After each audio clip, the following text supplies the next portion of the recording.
Welcome to the Breaking into Tech Sales podcast. I'm Jack Knight, and in today's episode, I've got a 30-year sales veteran. His name's Dan. He's been in the trenches for a long time, and he's done hundreds and hundreds of SDR interviews. And in this episode, he shares his top 3 favorite interview questions to ask SDR candidates. So sharing this with you to help you prepare for these interviews. Watch till the end to hear his critical question about navigating the 40% failure rate in SDR roles and how to overcome that. Hope you guys enjoy this episode. And by the way, if you need help breaking into tech sales, we're doing it in just 34 days on average with my Sword coaching program. That's where you're going to work with me and my team one-on-one to go help you land a job in the next few weeks. That link to find out more info is just below this video. It'll be a calendar link to meet with my team. We're going to go through your background, your resume, look at your goals and figure out 1, if tech sales is right for you, and 2, if it is, how we might be able to help you get there. And if you're not ready to go all in and go get a job like next week, then what I've got for you is a second link below.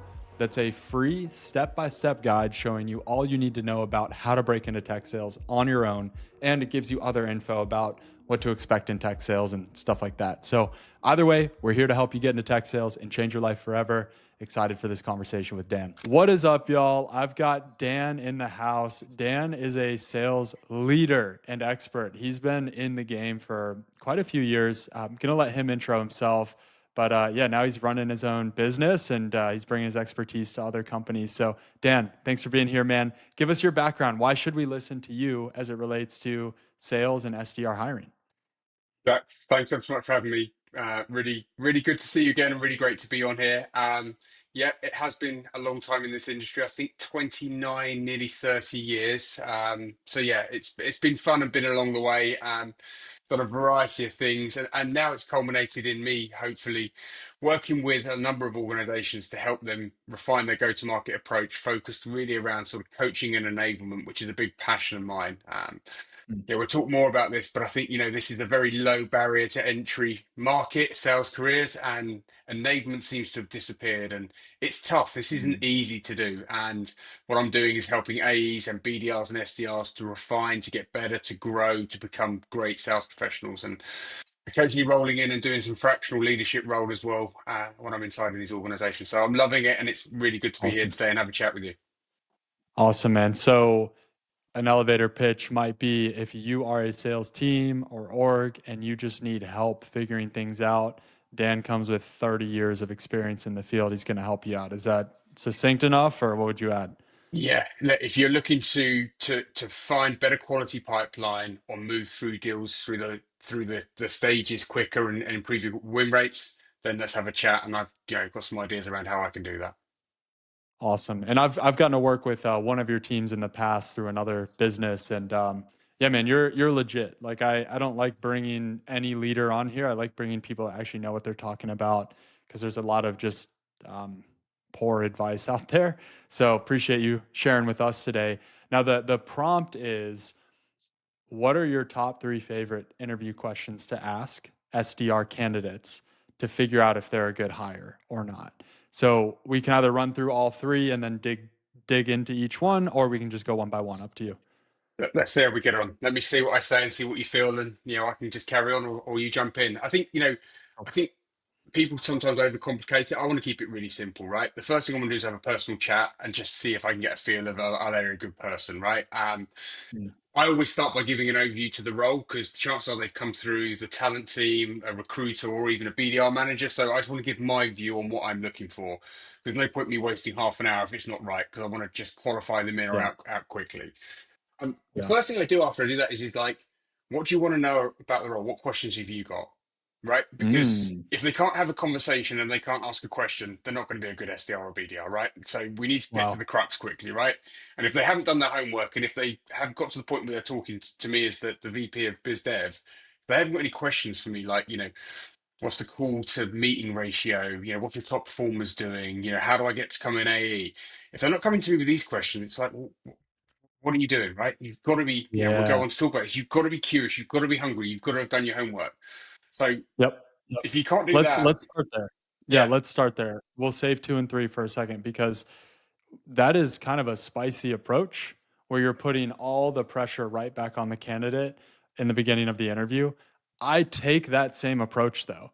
When I was managing and interviewing and all of that, the number one indicator to me if someone's going to be successful or not is, hey, good to meet you. You know, here's the role, here's the team, here's where we're at. What questions do you have for me? That event right there tells me so much about who they are. And it's for all the reasons you just said. Did you come prepared? Do you actually know what questions to ask about the SDR role? And, you know, this is an opportunity for them to show that they're a communicator, that they can think on their feet, all of that, and how they handle pressure. Because most of the times we're leading people through interviews, we're feeding them along the way. But this approach is just like right off the bat, I hope you got some questions for me. Like, how can I help? Yeah, exactly. You know, and the other thing you were prepared to talk to about today is sort of what do you need? What does an SDI need to have to be successful? And one of my eyes is curiosity, right? And that feeds into Mhm. that first question: is how curious are they about this role? You know, like there's no education to come into this. There's not a career path. There's not like a qualification they can get, right. So, but the first thing you can do is I need to be curious. What is the role? What's my earning Mhm. potential? How do I come, an AE? You know, who's done it in the business? Who's done it the fastest? What way did they did it? How did they book their meetings? How much revenue did they contribute to the business? How did they do? You know, that's just general curiosity, right? And I go back, and you've got a little 2-year-old. You were telling me a story earlier about, but yeah, what I love about 2-year-olds, I've had 4 of them, right, and they drove me mad is they ask questions. They do it in a really annoying way, but they're curious. And we almost say, no, no, no, leave us alone. But as an SDR, as a salesperson, that's you've got to find your inner toddler, but wrap it in Yeah. professionalism, right? And you've got to be curious about everything, what you're selling, who you're talking to, their problems, their challenges, how you solve them. You're curious about every little thing. And if you can do Mm. that, then you can forge yourself a really good career in sales and starting as an SDR and moving through. Yeah, I was going to ask you what are some good go-to questions, but you just actually provided, I think, 8 if I counted.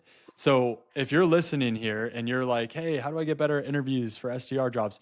Just slow down, go back to what Dan just said. He just gave you like 8 different ideas of questions you should be asking. And one of the red flags for me as a manager is I'll have an SDR ask a question and I'll answer it. I'll give like a pretty good answer, right? There's meat on the bone there, and they move on to the next question. Cool, thanks. So my next question is, I'm like, whoa, red flag. I just gave you probably 3 potential follow-up questions that you could have been curious about to peel the onion on. You didn't take advantage of that. Now I think you're just asking questions to ask questions. You don't actually care. Yeah, yeah. You're asking questions to not understand, just to fill a silence and move on to the next question. And like, Yeah. we're probably talking about this, but I love phone, right? It's phone first for me. And when you hit someone up and you're talking to someone, they'll mention 2 or 3 things. You should be noting them down and say, "Can we just dive into that one a little bit more?" And earlier you said Mhm. this. What do you mean by that? What's the impact? How's that correlate to what you said first here? That's the structure of the whole conversation. And you listen, you ask a question not to be heard, but to really understand what they're saying. And you need to Yeah. listen to the component parts and work out, do I need to dig deeper into that? Did I understand it? Could there be more on there? And there may be nothing. But if you're not curious and you don't dig, you don't find out and Yeah. you don't know the answer. So good. Okay, that's a huge nugget. That's my favorite question to ask too. What questions do you have of me? Because I learned so much as a manager right there.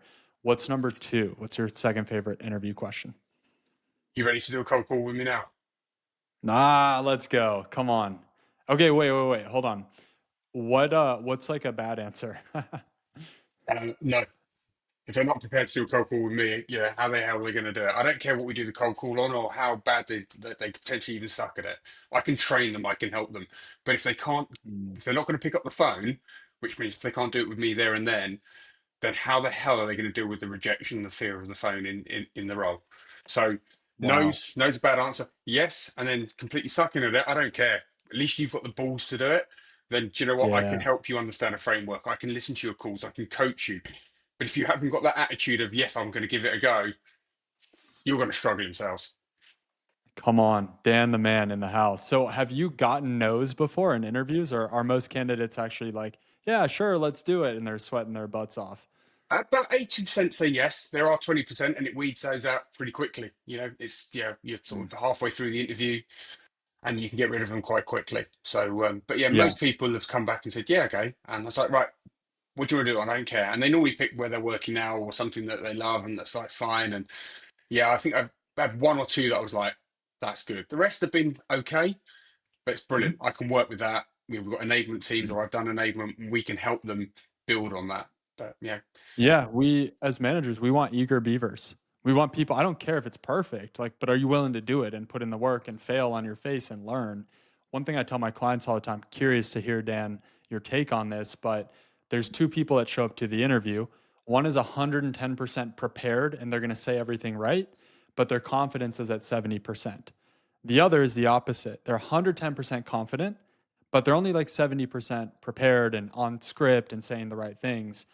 I want my clients to be 110% confident. They don't need all the right answers. They don't need to like perfectly execute the interview. But if the confidence isn't there, not arrogance, let me be very clear, yeah. confidence, not arrogance, then I can teach them the rest. Do you agree, disagree? Is there any nuance to that you'd add? Yeah, I completely agree. I mean, I always used to say there's five C's to being a BDR. It's curiosity, it's confidence, it's coachability, it's career, and it's cash. If you've got those five things as a BDR, right? You know, if you've got those, or you want those, and you may not have them all, but you want to develop in each of those areas, develop loads of cash, develop a career, become really curious or more curious, um, be more confident. But ultimately, the top one for me is, can they be coachable, right? And Yeah. if they're coachable, you can really mold them. That's good. We're gonna have to have a whole nother episode on the five C's because I've never heard it that succinct, but I wouldn't add anything to that list, wouldn't change it. That is the list of the five that I need in my best hires to know that they're gonna be good performers. So that'll be a follow on that we'll do, Dan, because that was gold right there. What is the third question and final question that you like to ask? Um, if we've gone really well and we've got to the end, and the last question is, and this ties into something about advice I give to SDR. So I've answered two questions here in one, right? About 40% of individuals who come into the role don't make it past their first role. They end up becoming an SDR and then leave. So it's kind of like, do you know what you're getting yourself in for? Do you really know what this is, right? Tell me how you're going to be successful, how you are going to make sure that you yeah, in the 60% that you're at least going to make it into a second generation SDR role or into becoming an A. Why are you going to do it? Mm, And I don't think people realize how hard this is. And it goes on to something which is close to my heart and why I do what I do is because I think there isn't the enablement and coaching for these individuals, and they need it more than any. We spend a lot of money bringing BDRs in, the whole hiring cycle, and then they come in and we need them for the revenue to feed the AEs, but we kind of just give them a phone and some data and say, off you go. And it's kind of like, do they know what they're going to get in into? And part of that is yeah. I'm also looking for, what's your enablement plan? Are you just relying on me to do it? But actually, I Mm, want them to come and say, I've been following so and so and so and so, and I've learned that they do a cold call this way, and emails can be written this way, and AI is taking a place here. So to be successful, I think, I could try and do this as well. Okay, so you're actually developing yourself as well, and and I mhm. should meet you halfway and do some as well along the way. So that's what I'm looking for in the third question there. That's really good because I can imagine you always get the answer, yes, I know how hard this is. Yes, I'm ready to do it.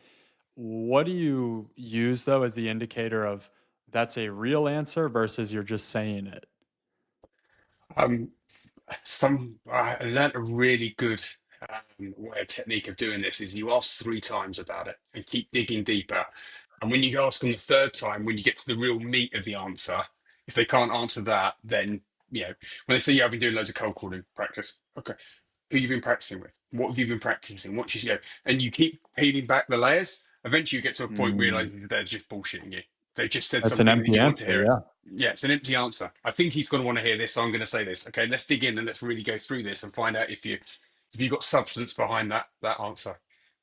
That's good. One of my favorite examples of that in common interviews is like, what's an example of self development you do? Oh, I listen to podcasts. All right, let's peel the layer. Which podcast are you most recently listening to? Oh, insert podcast name. Oh, cool. What's something specific you pulled out of that? over the past like 2, 3 episodes? No answer. It's like, okay, yeah, you were just told you're supposed to listen to podcasts as an SDR, but you're not actually doing that. Yeah. So, Yeah. What's the podcast? Which is the episode? Who was on there? What did they say? Why did you find that interesting? And like you say, you'll yeah. get one or two of those questions in and they'll bail out because they haven't got the answer. Yeah.